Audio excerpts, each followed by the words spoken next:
सभी को नमस्कार। आज हम करेंगे सेकंड टेस्ट। सब्जेक्ट संस्कृत है। टॉपिक है समास, छंद, अलंकार। समास, छंद और अलंकार। आपको जल्दबाजी नहीं करना है मिलाने में, बिल्कुल आराम से चलेंगे, आराम से आप देखेंगे, जल्दबाजी नहीं करना है और लाइक ज़रूर करना है आपको।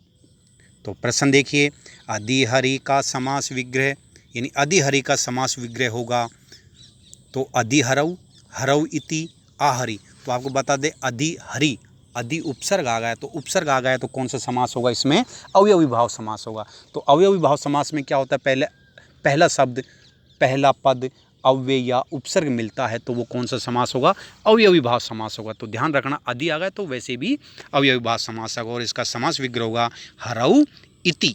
तो पहले का राइट आंसर होगा बी। प्रश्न नंबर 2, मक्षिकाणाम अभाव। मक्षिकाणाम अभाव, तो इसको एक पद बनाना है, यानी ये समास विग्रह है तो इसको समास युक्त करना है। निर्मक्षिकम, मक्षिकाम अभाव, मक्षिका अभाव।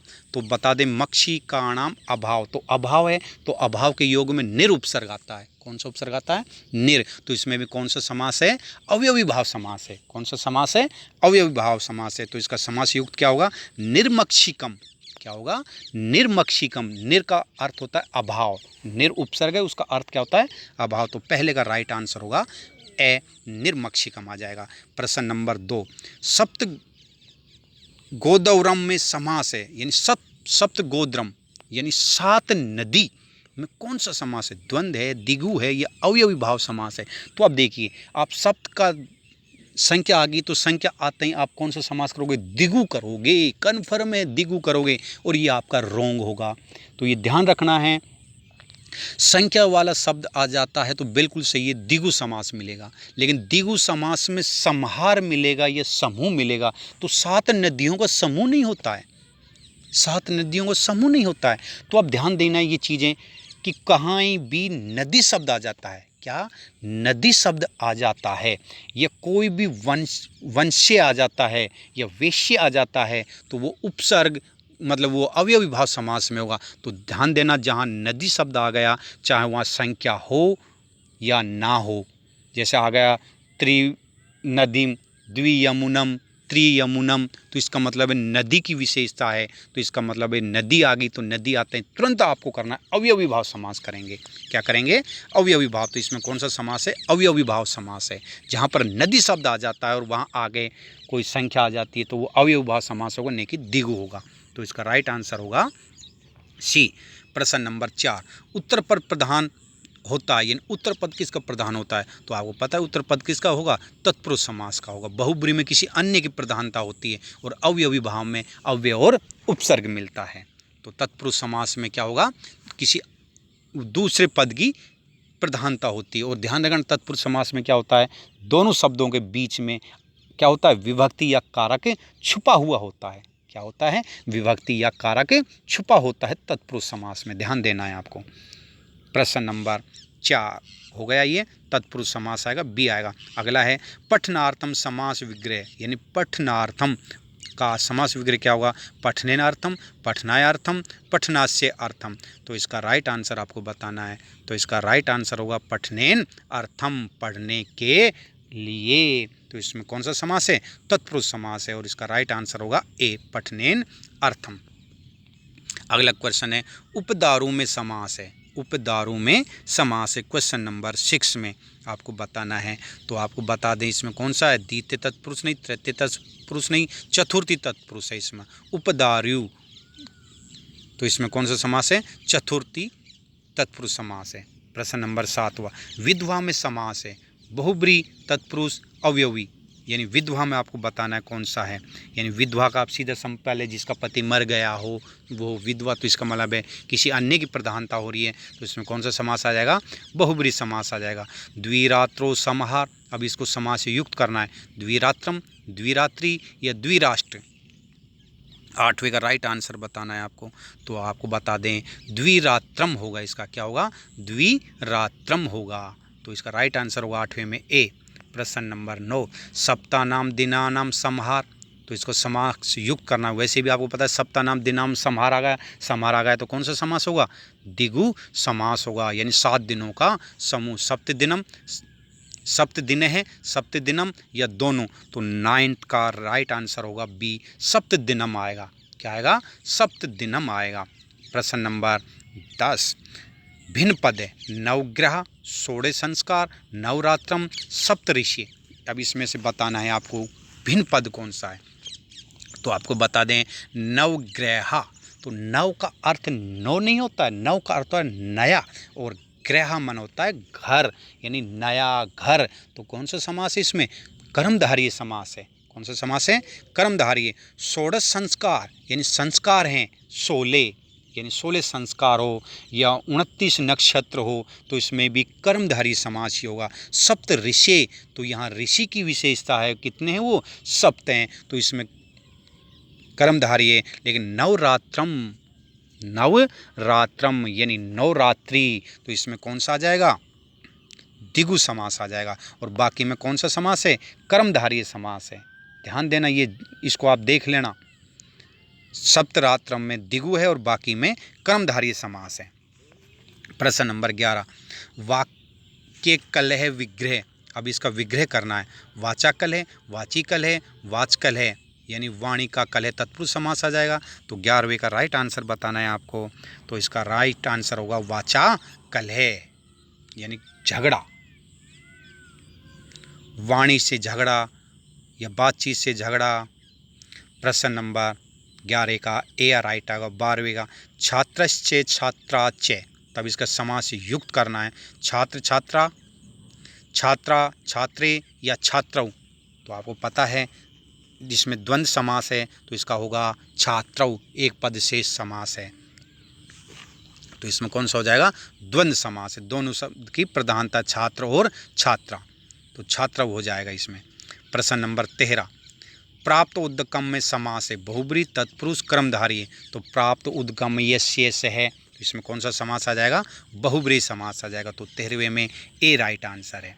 14 प्रश्न देखिए, पंच महायज्ञ में समास है, यानी पंच महायज्ञ, तो आप देखिए, आप मुझे निश्चित है आप क्या आंसर किया होगा। पंच, पंच कितनी होगी? संख्या होगी, तो संख्या आते ही हम द्विगु समास करेंगे, लेकिन नहीं करेंगे क्योंकि 5 यज्ञ महायज्ञ, तो महायज्ञ की विशेषता है, तो इसमें कौन सा समास है? कर्मधारय समास है। कौन सा समास है? कर्मधारय। जैसे 16 संस्कार है, सप्तऋषि है, तो इसमें कौन सा समास है? कर्मधारय समास है। ध्यान देना इसमें। तो 14वें का राइट आंसर बी होगा। गोरमुखम, मुख कैसा है? गोरा है, तो इसमें कौन सा समास है? गोरम मुखम, इसमें भी कर्मधारय समास है 15वें में। प्रश्न नंबर, ये तो हो गया हमारे समास के। अब छंद और अलंकार के।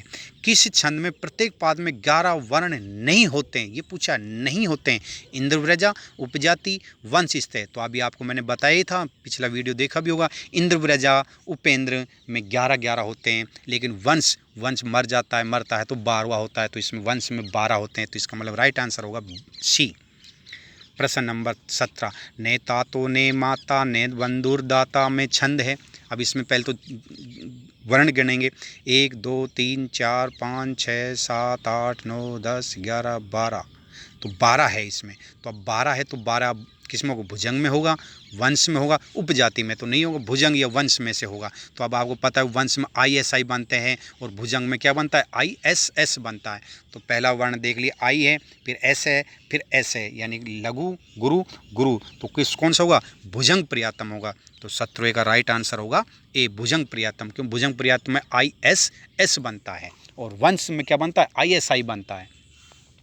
प्रश्न नंबर 18, त्वमेव माता च पिता त्वमेव। अब इसमें कौन सा छंद है? तो गिन लीजिए, 3 2 5 और 3 8 3 11, तो इसमें क्या हो गए? 11 हो गए 18 में, तो 11 हो गए, तो इसमें कौन सा हो जाएगा? तो पहला वर्ण देख लीजिए, क्या इसमें? लघु है।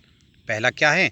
ये तय है और वह है, तो तय आगे रहेगा, वह लघु है, तो इसमें लघु में किस में आता है? उपेंद्र में या इंद्र में? इंद्र में तो गुरु आता है, तो उपेंद्र व्रजा छंद है इसमें। 18वें का ए राइट आंसर है। किस छंद में 17 वर्ण होते हैं? शार्दुल विक्रीडितम, शिखरणी या मालिनी। तो आपको पता है शार्दुल विक्रीडितम में 19 होते हैं, मालिनी में 15 होते हैं, शिखरणी में कितने होते हैं? 17 होते हैं, तो राइट आंसर होगा 19वें का बी।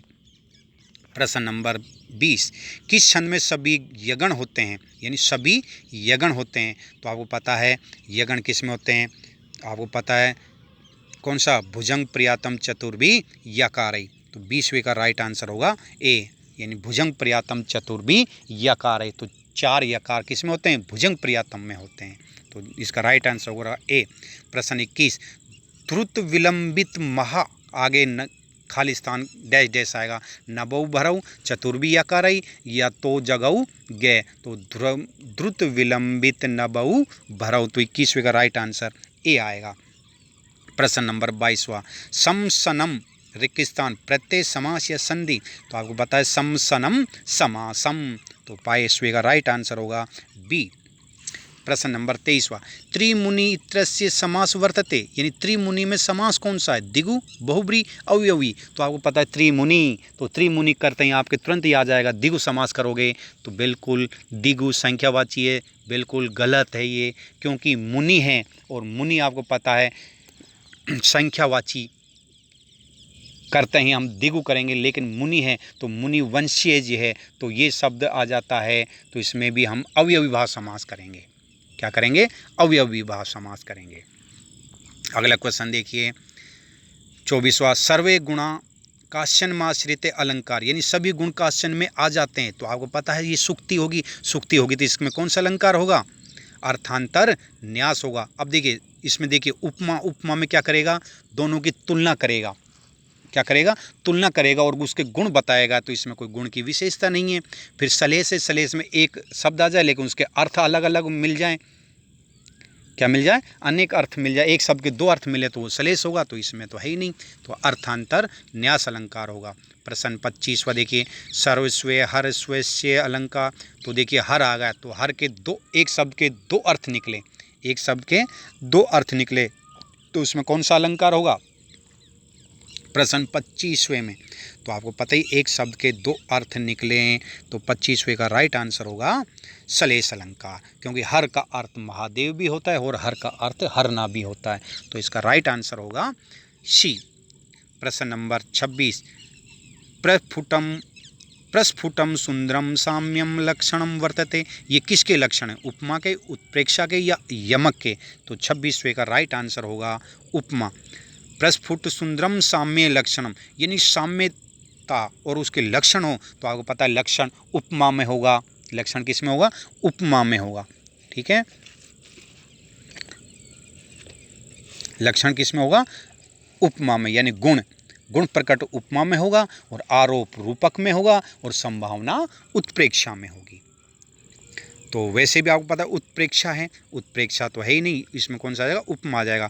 मुखमेणी से दृश्यो भाति पूर्ण चंद्र ईवा परम। तो अब देखिए मुख उसका जैसा है, पूर्ण चंद्र ईवा, तो ईव आ गया तो आपको पता ईव आ जाए, संख्या आ जाए, मान आ जाए, दृश्य आ जाए, सम आ जाए तो इसमें कौन सा अलंकार होगा, उत्प्रेक्षा अलंकार होगा। तो 27वें का राइट आंसर होगा हमारा बी। कौन सा राइट आंसर होगा, बी राइट आंसर होगा।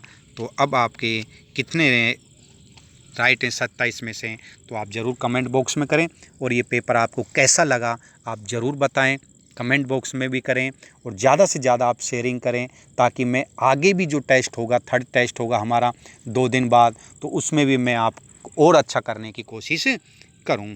तो आप शेयरिंग ये ज़रूर करना है, सभी को मतलब शेयर करना है और लाइक तो ज़रूर करना है, सबसे पहले जल्दबाजी नहीं करनी है, लाइक कीजिए सबसे पहले।